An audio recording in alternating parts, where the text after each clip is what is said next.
সৃষ্টি করেছি। গৌর হরি মনে পড়ে গেল সেই কথা। কোন কথা? জগন্নাথের সৃষ্টির মাহাত্ম্য, জগন্নাথের সৃষ্টির লীলা। জগন্নাথ মন্দিরে বসে থাকতে গৌর হরি আমার ভাবতে লাগলেন। ভাবতে ভাবতে গৌর হরি আমার ভাবিষ্ট হলেন। আর গৌর হরি ভাবতে ভাবতে তখন ভাবিষ্ট গৌর হরির সেই লীলার কথা। কোন লীলা? এই রাজা এই জগন্নাথ মূর্তি সৃষ্টি করেছিলেন। কেমন ছিলেন সেই রাজা?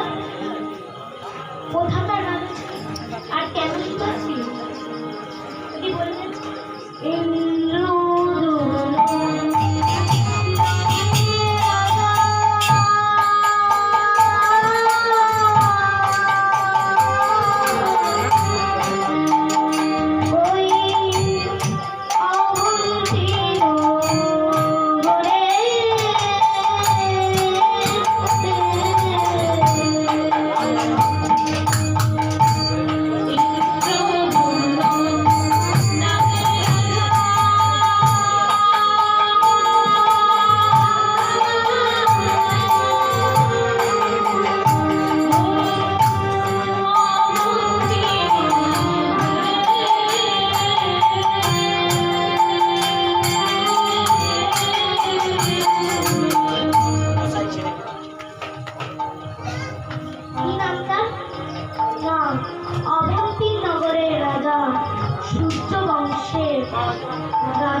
তার নাম কি? রাজা ইন্দ্র। কেমন প্রকৃতির ছিলেন?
মাথায় রাজমুকুট যদি না পড়বে, রাজ সিংহাসনে যদি না বসবে, তাহলে তুমি কিসের রাজা আমায় বলো? প্রজারা তোমার বিরোধ করেছে, তারা তোমাকে আর রাজা বলে মানে না। তবে যদি রাজ সিংহাসনে যদি না বসবে, রাজমুকুটই যদি না মাথায় পড়বে, তাহলে সেদিন অভিষেকটি কেন করিয়েছিলে আমায় বলো? রবীন্দ্রনাথের স্ত্রী তাকে বলছে যে প্রজারা তোমাকে আর রাজা বলে মানে না, তারা তোমার বিরুদ্ধে বিরোধ করছে। আমি তোমার স্ত্রী, আমি তোমার রানী, আমি তোমায় বলছি আগামীকাল সকালবেলা আমি যেন তোমায় রাজমুকুট পরতে দেখি, রাজ সিংহাসনে বসতে দেখি, আর প্রজাদের সুখ দুঃখের কথা যেন আমি তোমার শুনতে দেখি। রানীকে বললো, রানী আমার মাথায় রাজমুকুট পরলে, রাজ সিংহাসনে বসে যেন মনে হয় আমার মাথায় পাষাণ চাপিয়ে। রানী আমার রাজ ঐশ্বর্য ভালো লাগে না, রাজ সিংহাসনে ভালো লাগে না, যেন মনে হয় সে ঘুরে ঘুরে শোনাবে নয়নের জলে ভাসিয়ে কাঁদিস। কোনো কথা শুনতে চাই না। আগামীকাল সকালবেলা আমি যেন তোমার রাজ সিংহাসনে বসতে দেখি, রাজমুকুট পরতে দেখি, আর প্রজাদের সুখ দুঃখের কথা যেন তোমায় আমি শুনতে দেখি। রাজার মনে চিন্তা, খানিকটা ছোট্ট কথা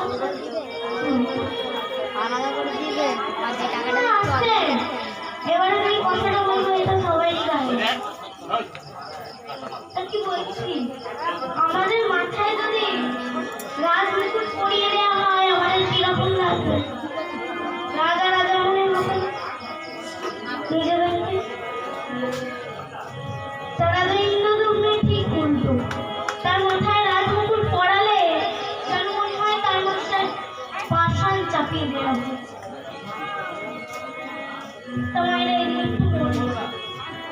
রবীন্দ্রদম্ন অন্তরের কথা অন্তর্যামীকে জানাবে। অন্তর্যামী আমার বললেন, হে রাজা, তুমি আমার ভক্ত, তা যে ভক্তের মাথায় আমি কোনোদিন রাজমুকুট পরতে দিইনি, যে ভক্তকে আমি রাজ সিংহাসনে বসতে দিইনি, যে ভক্তকে কোনোদিন আমি প্রজাদের সুখ দুঃখের কথা শুনতে দিইনি, তার রানী কিনা তাকে বলছে কাল সকালবেলা তাকে রাজ সিংহাসনে বসাবে। কাল সকালবেলায় আমি একটা ঘটনা ঘটাবো, রাত্রির থেকে সেই ঘটনা ঘটাবো। এবারে মায়েরা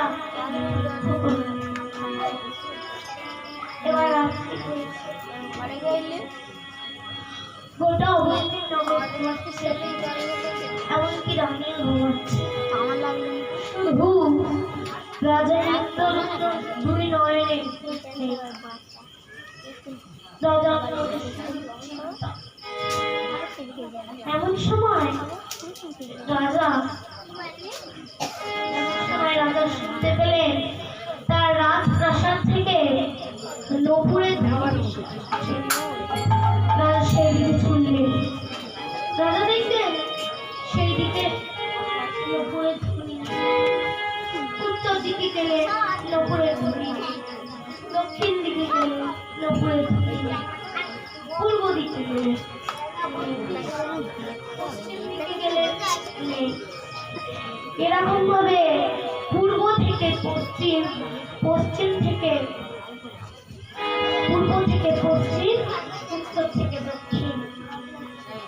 রজনী কেটে গেল, প্রভাত হলো। রাজার মনে চিন্তা, রাজ সিংহাসনে বসতে হবে, রাজমুকুট পরতে হবে, আর প্রজাদের সুখ দুঃখের কথা শুনতে হবে। এই চিন্তা নিয়ে রাজা যখন সকালে স্নান সেরে বিষ্ণু মন্দিরে প্রণামটি করতে যাবে, এমন সময় পিছন থেকে ডাক এলো, মহারাজ ইন্দ্রদুম্ন কি? মহারাজ ইন্দ্রদুম্ন কি? মহারাজ ইন্দ্রদুম্ন কি? তা পিছন থেকে ডাকলো, মহারাজ ইন্দ্রদুম্ন কি? মহারাজ পিছন থেকে দেখে যে দ্বারপাল দাঁড়িয়ে আছে। মহারাজ দ্বারপালকে জিজ্ঞেস করলেন, দ্বারপাল, তুমি অন্তর করতে কেন? আমি তো এখানে রাস্তার সাথে যাচ্ছি। না মহারাজ, আপনাকে একটি জরুরি কথা জানাতে এসেছিলাম। কি কথা? না মহারাজ, প্রজাদের মাঝখান থেকে একটি বালক বেরিয়ে এসে বলল যে তোমাদের রাজা ইন্দ্রদুম্নকে ডেকে দাও, তার সাথে আমার কথা আছে। সে নাকি আজ প্রজাদের সুখ দুঃখের কথা শুনবে, তাহলে তাকে ডেকে দাও। মহারাজ, সেই বালকের গায়ের রংটা শতকোটি চন্দ্রের কিরণ কেউ হার বানায়। মহারাজ, আমি সেই বালকটিকে বললাম যে হে বালক, তোমার কি কথা তুমি আমায় বলো, আমি মহারাজকে গিয়ে বলছি। মহারাজ, সে বালক কিছুতেই আমার কথা শুনলো না। মহারাজ, সে বালক বলে তোমাদের রাজা ইন্দ্রদুম্নকে ডেকে দাও, তার সাথে আমার কথা আছে। মহারাজ বললেন দ্বারপাল, তুমি যাও, আমি যাবো।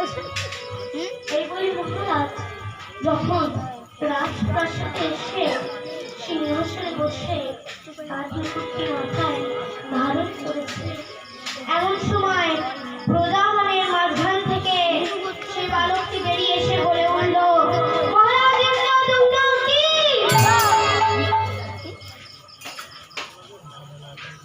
তা মহারাজ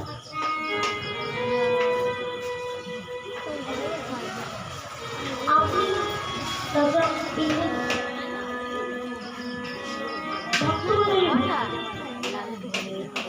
রাজা ইন্দ্রদুম্নের ওই দুই নয়ন সেই বালকের চোখের ওপর যেই পড়েছে, রাজার ওই দুই নয়ন যেন আর ফিরে ও তার নয়ন ফিরে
সেই বালকটি যখন রাজা ইন্দ্রদুম্নকে জিজ্ঞাসা করছে যে মহারাজ আপনাকে একটা কথা বলতে চাই।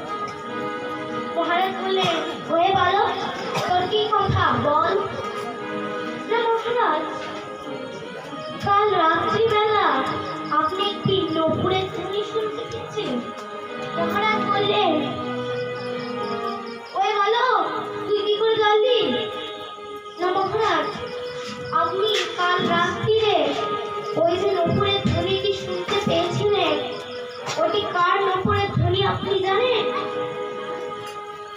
জিজ্ঞাসা করলো বালকটা, যে কার নপুরে ধ্বনি? সে বালকটি বলল, যে মহারাজ, ওই যে নপুরের ধ্বনিটি আপনি কাল রাত্রিবেলা শুনতে পেয়েছিলেন, ওটি আর কারণ নয়। মহারাজকে সে বালকটি কি বলল? তোমারও প্রাণের ঠাকুর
গোপনে এক ভক্তের দ্বারা পূজা পাচ্ছে।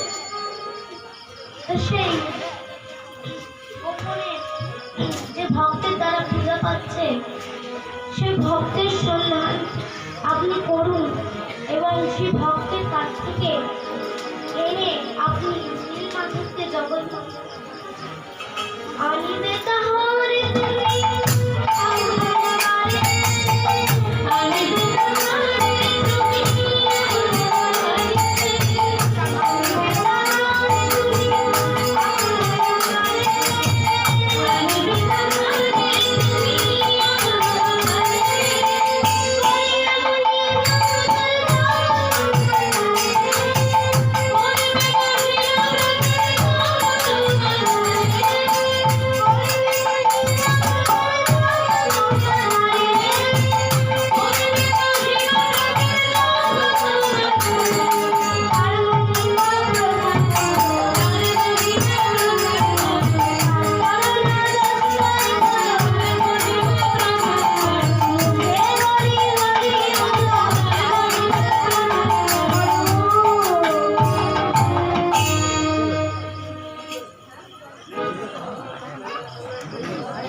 গোপনে ভক্তের দ্বারা পূজা পাচ্ছে, সেই ভক্তের সন্ধান তুমি করো এবং নীলমাধবকে সেখান থেকে তার কাছ থেকে এনে তুমি জগৎ মাঝে পূজা করো।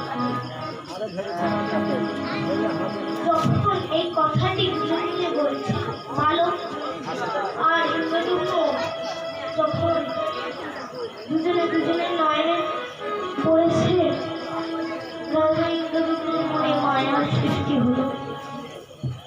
কখন যে সেই বালক অদৃশ্য হয়ে গেছে রাজা ইন্দ্রদূত বুঝতেও পারেনি। এমন সময় রাজা ইন্দ্রদূত যখন মায়া ভাবলো, তখন রাজা ইন্দ্রদূত মাধব মাধব বলে চিৎকার করতে করতে সেই সিংহাসন থেকে মাটিতে আছড়ে পড়লো আর বলল, হে গোবিন্দ, তোমার কাছে পেয়েও তোমার চরণ আমি স্পর্শ করতে পেলাম না। গোবিন্দ, তুমি কাল রাত্রে নমনের ধ্বনি করে গেলে, আবার আজ শিশু বালকের ছদ্মবেশে এসে আমায় জানিয়েও গেলে। হে গোবিন্দ, যখনই রাজা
তাকে কিনা তার রানী রাজমুকুট পরাবে। তাই হলো, রাজমুকুটটি গোবিন্দ আমার তুলে ফেলে দিল, আর রাজা নয়নের জলে বসে ভাসিল